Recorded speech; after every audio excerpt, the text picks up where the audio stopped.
네, 만원님 오늘 출석 1등 하셨네요. 우리 제수고님, 현명님, 제시카님, 박나라사랑님 자주 뵙겠습니다. 우주막과자님 자주 뵙겠습니다. 다음에 영태님, 윤영님, 네, 다들 어서 오십시오. 20초 후에 시작하겠습니다.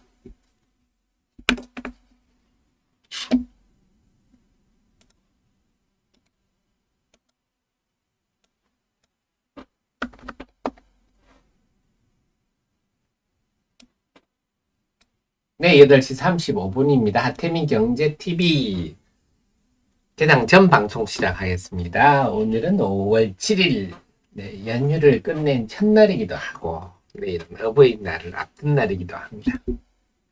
여러분 대신 공부해서 여러분이 합리적 판단을 하실 수 있도록, 현대 매니저 이상이 되실 수 있도록 네, 도와드리는 방송입니다. 야, 미국 증시가요. 자, 결국은 제가 그동안에 핵심이 뭐라 그랬습니까? 네, 국채금리가 하락하는 게 중요하다 했는데 5월달 들어서 국채금리가 뚝 떨어지고 있습니다. 4월달에 국채금리가 급등을 하면서 이것이 결국 증시의 조정에 큰 빌미가 됐었는데 국채금리가 뚝 떨어지니까 다시 튀솟아 오르고 있습니다. 아, 그리고 국채금리가 이렇게 떨어졌다고 하는 거는요, 금리 네, 인하 기대감이 커졌다. 네, 금리 인하가 안 될 거야 하면 그 국채금리가 뛰고 달러 강세고 이런데요. 이제 국채금리가 떨어졌다는 것은 네, 금리가 떨어질 가능성이 높다. 그 말은 네, 달러 약세 현상도 벌어질 거다. 이런 게 되겠습니다. 그 얘기는 일단은 뭐 배드 뉴스가 굿 뉴스였습니다. 그래서 미국 시장에서 특히 금요일 날 발표한 지표들을 보면요. 네, 한번 살펴. 금요일 날 비동업 일자리가 3월 대비 17만 5천 건 증가했다. 이 시장 전망치 24만 건에 헐 못 미쳤습니다. 안 좋은 뉴스인데 이 배드 뉴스가 굿 뉴스죠. 아, 이렇게 고용이 이런 식으로 되면 이제 금리를 인하해야 되지 않겠어? 네. 그 다음에 실업률도 좀 올랐고요. 시간당 평균 임금률도 0.2% 상승에 그쳐서 이게 어쨌거나 전체적으로 보면 골디락스인데요. 어쨌거나 이게 금리가 그래 올해 1회 정도 인하지 않겠냐 했는데 이 분위기면 2회 정도 금리 인하할 수 있지 않겠느냐 이런 해석들이 등가하면서 네, 국채금리가 떨어지고 주가가 상승하고 이렇게 됩니다. 자, 우리 시장에서 이렇게 보면요, 제일 긍정적인 게 환율이죠. 환율. 네, 환율이 뚝 떨어질 수가 있는. 그래서 미국 시장에서 보면 엔화가 다시 조금 올랐군요. 어쨌거나 엔화 환율도 뚝 떨어지고 있고, 우리 원화 환율도 떨어질 가능성이 있겠죠. 달러 액센트가 떨어졌으니까요. 이렇게 되면 외국인 입장에서는 이렇게 환율이 올라가는 입장에서는 주식을 사기가 참 버겁죠. 그래서 3월, 네, 그래서 이 버겁기 때문에 외국인들이 환차손을 먹을 수 있잖아요. 근데 이제 금리가 이렇게 원달러 환율이 하락하는 추세가 되면 환차익도 먹을 수도 있고 주가 차익도 먹을 수 있으니까 아무래도 그동안 좀 미루었던 매수세가 오늘 등장할 수가 있습니다. 자, 이런 상황에서 예상외인데요. 자, 지난주까지만 하더라도 반도체를 둘러싼 환경들이 심리가 그렇게 좋지가 않았어요. 긍정적인 요소들도 많은데 꼭 굳이 부정적인 요소만 콕 집어서 해석을 해서 주가가 급락하는 일들이 많았습니다. 그런데 금요일, 지난주 금요일도 그렇고, 월요일도 그렇고, 어제도 그렇고, 이렇게 엔비디아가 이번 달 들어 또 시장 강세를 선도를 하고 있습니다. 역시 AI다. 제가 예전에 한번 데일리 제목 AI에 토달지 마라 그랬는데요. 역시 AI구나. 선도구나. AI에 엔비디아와 이제 버금가는 게 마이크론도 밀리지 않죠. 전에는 HBM만 부각이 됐었는데 저기 엔비디아의 칩만 GPU만 부각되어 있었는데 이제는 HBM이다. HBM이 곧 D램이죠. 그리고 이것 때문에 이제 낸드까지도 업황이 좋아진다. 네, 그래서 마이크론도 어제 엔비디아보다 더 올랐습니다. 그래서 나스닥이 상승을 하니까 이 상승을 반도체들이 선도를 하는 이런 모습이네요. 그렇다면 오늘 우리 시장에도 외국인들이 삼성전자를, 그래 제가 삼성전자보다 많이 빠졌잖아요. 다시 강하게 매수할 환경이겠구나. 그래서 제가 데일리를 쓸 때는요,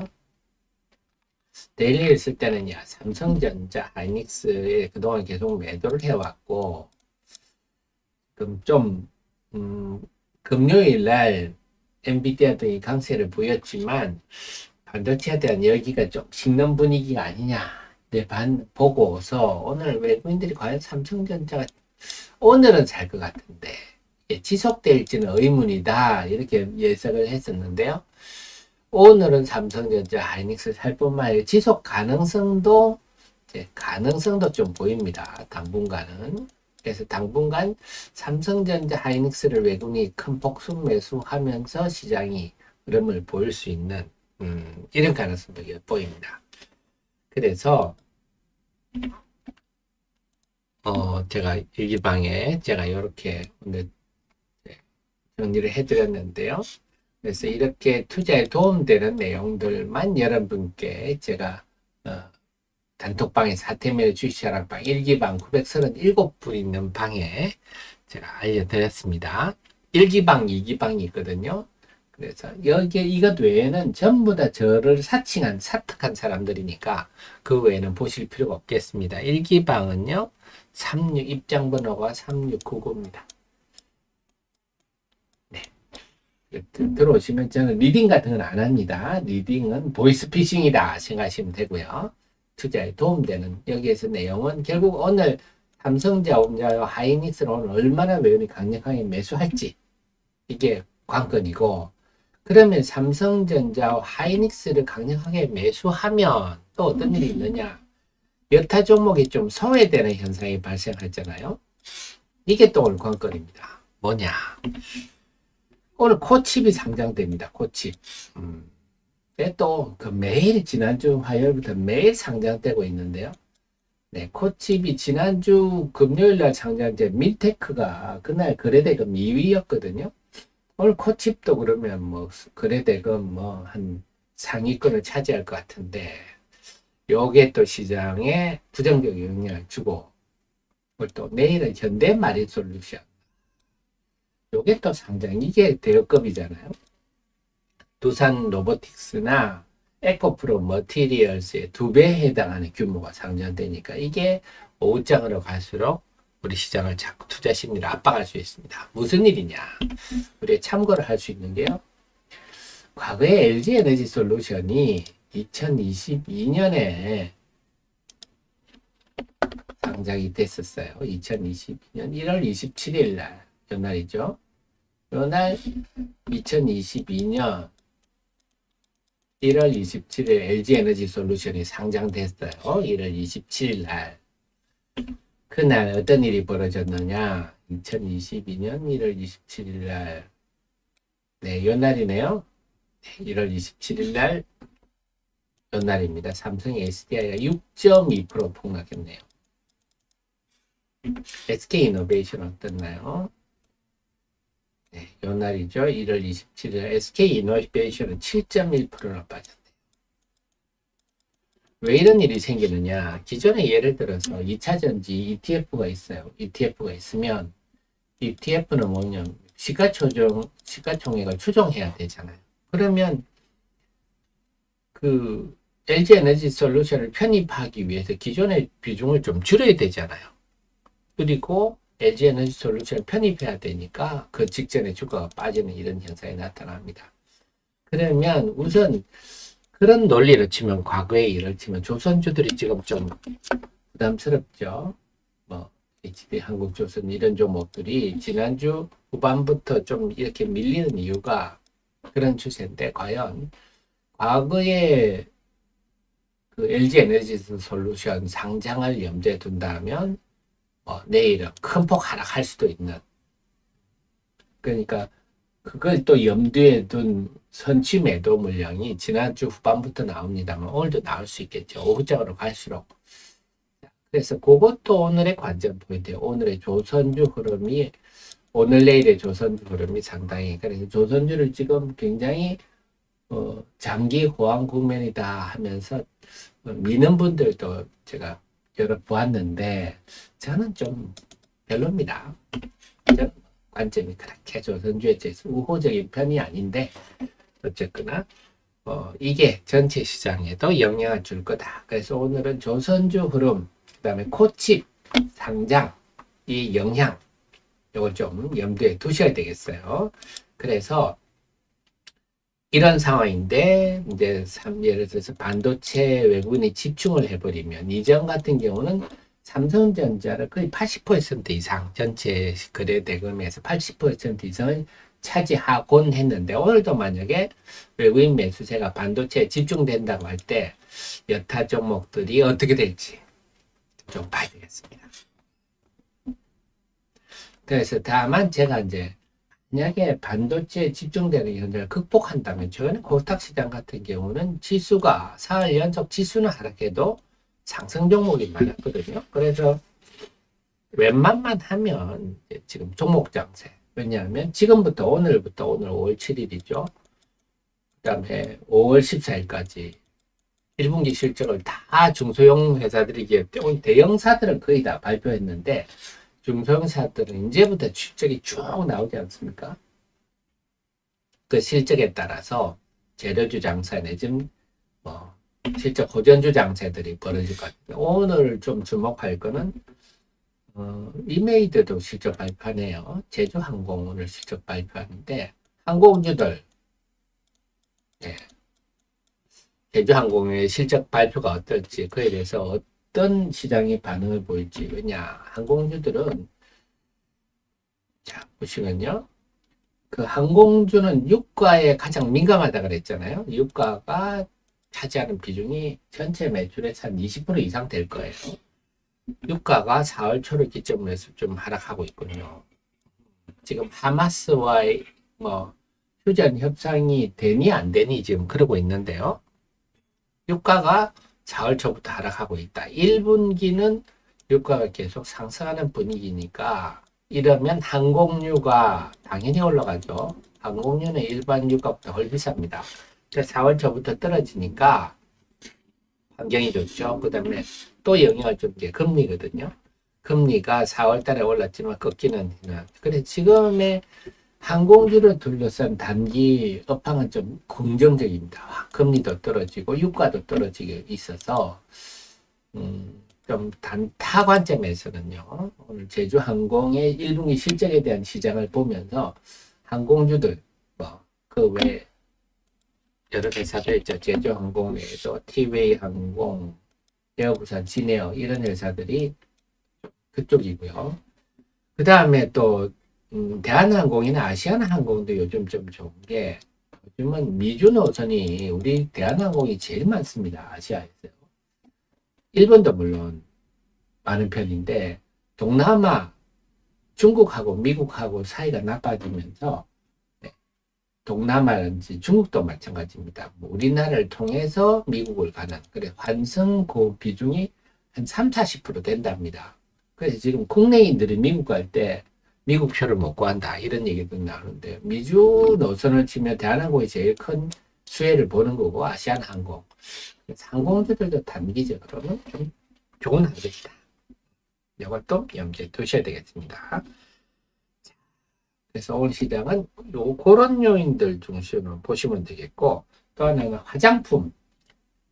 화장품이 지금 4월 1분기가 1, 4분기 화장품의 수출이 분기 사상 최대다 했는데, 4월 1일부터 10일 동안에 보더라도 화장품이 12%, 색조 화장품은 좀 줄어들었는데요. 스킨케어가 지금 성장을 주도하고 있다. 이 기간 4월 1일부터 10일 동안, 미국 쪽은 86%가 증가했고요. 일본도 38%가 증가했다. 그 다음에 베트남 44%. 그래서 미국과 일본이 지금 수출을 주도하고 있다. 대신에 중국은 지금 줄어들고 있어요. 지금 이번에도 아모레퍼시픽 LG생활건강 1분기 실적에서 보듯이 중국 비중을 줄일수록 주가는 긍정이 있다. 이건 제가 예전부터 말씀을 해왔죠. 어느 기업이든지 중국 비중을 빨리 줄일수록 주가에 긍정적일 거다 했는데요. 미국과 일본이 주도하고 있고, 미국과 일본은 뭐 세계 1위, 3위 화장품 시장 아닙니까? 그래서 화장품들도 여전히 좋다 하는 것들. 그래서 이 화장품 기업들 이제 실적도 쭉 나올 건데, 화장품도 저랑 계속 한번 살펴보겠습니다. 관련해서는 뭐 여러분 아시겠지만 최근에 화장품 리포트들 쭉 올렸어요. 쭉 올렸는데 그 외에도 뭐 우리 정 의원님, 프로 의원님 제가 좀 정리를 좀 해드렸어요. 당연히 프로 의원님 하셔야 되고요. 여러분 예정자님은 이 사업을 하는데 투자를 안 하시면 안 됩니다. 또 뭐 워낙 투자 금액에 비해서 적은 거니까 우리 하 대표를 후원한다 의미에서 하시고요. 규모가 좀 되시면요. 저 같은 참모를 두세 명 두셔야 됩니다. 070-4067-1002 제가 물어보시면 친절히 상담해 드릴 겁니다. 자, 그 속에서 제가 오늘은요. 조금 다른 얘기를 해볼게요. 뭐냐? 우리가 주식 투자하는 사업을 하는 데 있어서 우리 간과하고 있는 것들이 있습니다. 뭐냐면요. 제가 최근에 저는 뭐 눈으로 확인한 것만 하니까 항상 주식은 배워야 된다 그랬지 않습니까? 그래서 항상 배워서 잘하는 사람은 왜 잘하는가 했는데 요거 최근에 제가 아는 지인이 저한테 보내준 거라서 제가 한번 이걸 보고 우리 한번 보겠습니다. 자, 이게 뭐냐? 그 지인분의 누적 수익률이다. 제가 말씀드렸죠. 주식 투자는요. 잘하셨네요. 작년 9월, 10월이 정말 안 좋은데 9월, 10월에 그래도 잘 방어를 하셨네요. 이 정도면. 그래서 안 깨지고 덜 깨지면 잘 지키다가 이번에 3월부터 쭉 뽑았네요. 그래서 지금 수익률이 308%입니다. 3월 8일부터 쭉 올라요. 그래서 제가 주식 투자가 꾸준한 우상향, 이거는 꿈 같은 얘기다. 이론적인 얘기고 실제로는 안 깨지고 덜 깨지면 잘 견디다가 한 종목 이게 뭘로 수익 냈습니까? 그러니까 재룡전기로 내셨다네요. 자, 그럼 재룡전기를 매우 높은 비중으로 투자를 했기 때문에 수익률이 나겠죠. 재룡전기 한 종목으로. 그러니까는 우리가 알 수 있는 게 우리 주식 투자라는 사업을 할 때 CEO님이 사업으로서 어떻게 성공하려냐 하면 일단 안 깨지고 덜 깨지고 잘 지켜야 됩니다. 잘 지키다가 그 다음에 어떻게 한다? 네, 충분히 공부를 해서 납득할 수 있다면 집중 투자를 해서 그 한 종목에서 승부를 봐야 된다. 그러면 이런 수익률이 나는 거고 그렇지 않고 재룡전기를 한 포트폴리오 한 10% 실어가지고 조금 먹으면 별 표도 안 난다. 근데 재룡전기 같은 모멘텀이 자주 나오느냐? 그렇지 않죠. 2월 26일 요때 재룡전기 우리 정 의원님 프로그램 추천드린 거 기억나시죠? 제가 쭉 노려보다가 그러면서 그 말씀도 드렸습니다. 그 앞에도 재룡전기가 올랐는데 야, 재룡전기 같은 종목을 제가 앞에 놓쳤던 거를 제가 반성합니다 하면서 이때 이를 갈고 있었거든요. 2월 아마 26일 날 제가 정 의원님 프로그램 추천 드린 걸로 알고 있는데 중요한 건 뭐냐? 이런 그 1년에 몇 안 되는 기회가 올 때 그거를 어떻게 잘 활용하느냐 안 하느냐에 따라서 우리 CEO님의 회사 성과가 운영 성과가 결정된다. 그래서 제가 납득이란 말 요즘 좀 자주 쓰는데요. 납득이란 말은 충분히 이 회사에 대해 조사, 물론 하 대표가 해드립니다. 충분히 조사해서 합리적이다. 그리고 야, 이게 좀 물건이다, 월척이다 싶을 때는요, 과감하게 비중을 몰빵을 치든지 비중을 확 높여가지고 그때 그 기회를 놓치지 말아야 됩니다. 그게 주식 투자라는 사업에 성공하는 길이지 내가 10종목, 20종목 포트폴리오에 넣어놓고 매매하시면요, 네, 그냥 맨날 제자리 걸음이고 말라 죽습니다.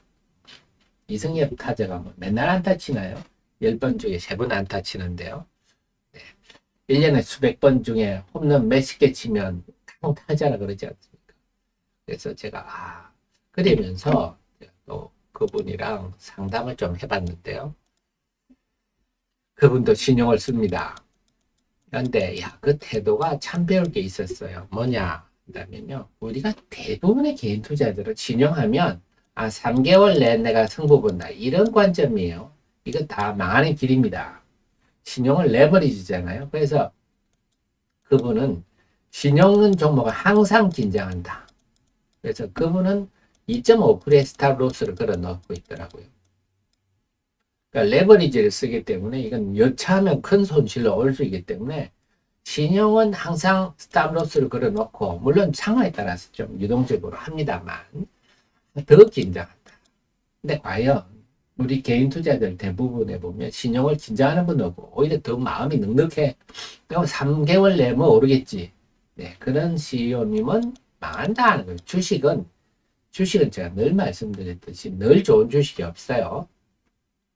제가 옛날 얘기 한번 드렸죠. 그 주식 별남을 시간 지나서 봤더니 그때 가벌부터 상장사 쭉인데 이 10개를 기억, 제일 먼저는 가벌방적 이렇게 나오듯이 10개를 봤더니 유지 그때까지 남아있는 회사 건설화학이라는 종목 하나밖에 없더라고. 나머지 9개가 상패야, 상패. 그래서 여러분들이 투자를 하는데 뭐 기업이 상폐되면 어쩌고 저쩌고 말씀하시는데요. 기업이 수명입니다. 기업이 상장 기업이 10년 버티기 힘들어요. 저는 요즘은 5년 봅니다. 기업이 주구장창 뭐 잘 되는 기업, 우리가 삼성전자 같은 기업을 기준으로 기업을 보시면 안 돼요.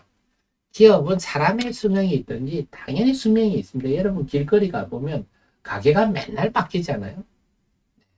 뭐 가게가 100년 된 가게다, 이런 가게는 드물잖아요. 그러니까 기업이 주식을 주구장창 들고 계신 분이 있는데 미련을 두시고, 그런 CEO님은 또 사업에 성공하기 힘듭니다. 기업이 좋아 보일 때도 있지만 업황이 자주, 경제 환경이 자주 바뀌거든요. 그 상황에 따라 나도 카멜레온이 돼야 된다. 그러면서 제가 또 하나 사례를 드리면, 제 지인인데 이분도 엊그제 플러스가 났다고 저한테 얘기를 하더라고요. 이 플러스가 뭐냐면, 이분이 과거에 하이드로리튬을 제가 추천할 때, 제가 싸게 추천했잖아요. 만원대 초반에 추천할 때 하이드로리튬에서 쭉 올라가는데 못 팔았어요. 다시 쭉 내려와서 이제는 원금 밑으로 내려 손실이 발생하는. 근데 우리가 항상 투자자는 고점을 이걸 원금으로 생각하잖아요. 그러니까 작년에 고민이 많았다, 그 스트레스가 많았다, 마음고생이 많았다는데, 그러다가 저하고 좀 사대가 맞는지 또 물어보는 거예요. 그래서 그때는 중앙첨단 선제가 좀 좋다. 그래서 여기서는 이제 더 빠질 자리 없으니까 그럼 선전하고 중앙첨단 선제로 옮기세요. 저는 뭐 자주 버는 분이 아니라서 말씀만 드리 까먹었는데 했는 거예요. 그리고 최근에 또 연락이 온 거야. 그래서 뭐 이 정도 왔으면 이제 이익 실현하십시오 하고, 제가 뭐 또 요즘은 이제 그때 당시에는 휴먼 테크놀로지가 참 좋아 보입니다 하고 또 말씀을 드렸는데 그걸 귀담아 들으셨나 봐요. 그래 사가지고 지금 이제 부자가 플러스가 났다. 이 플러스라는 거는 원금 대비 플러스죠. 자, 아이들을 상뜯고 제가 드리고 싶은 말씀 뭐냐 하면요, CEO님이 과감하셔야 된다. 주식을 들고 주구장창 들고 있는 게 능사가 아니다. 주식을 사면 안 파시는, 못 파시는 분들이 많은데요. 그런 CEO님은 이 변화하는 세상에 버틸 수가 없다. 근데 원금 대비 예를 들어 한 70%가 손실을 본다 하더라도요, 이렇게 한 2번 정도의 판단을 잘 한다면 충분히 또 플러스가 날 수 있다. 그래서 들고 있는 종목, 아이고 이 손실 보고 어떻게 팔아요 하고 주구장창 들고 계시고 이런 식으로 투자하시면요 힘들다. CEO님으로서 과연 납득할 만큼 충분히 공부를 하고 계신가? 그건 제가 해드리는 거고요. 그래서 제 자료를 짬짬이 보시면서 확신이 들면 과감하게 행동을 하시는가? 그게 참 중요하다고 최근에 한 2분 만나면서 제가 그렇구나 사례를 보면서 또 정의원님 프로그램 CEO님과 공유를 해봅니다. 그래서 지금 상황이 안 좋다 하시는 우리 애청자님들도 다시 한번 이런 사례를 염두에 두십시오. 충분히 내가 회복할 수 있구나. 난 내가 무슨 잘못을 하고 있는가 하는 것도 한번 점검도 해보시고요. 네, 지금 20초 남았습니다. 20초 동안 준비하신 다음에 개장 방송 저와 함께 하시겠습니다.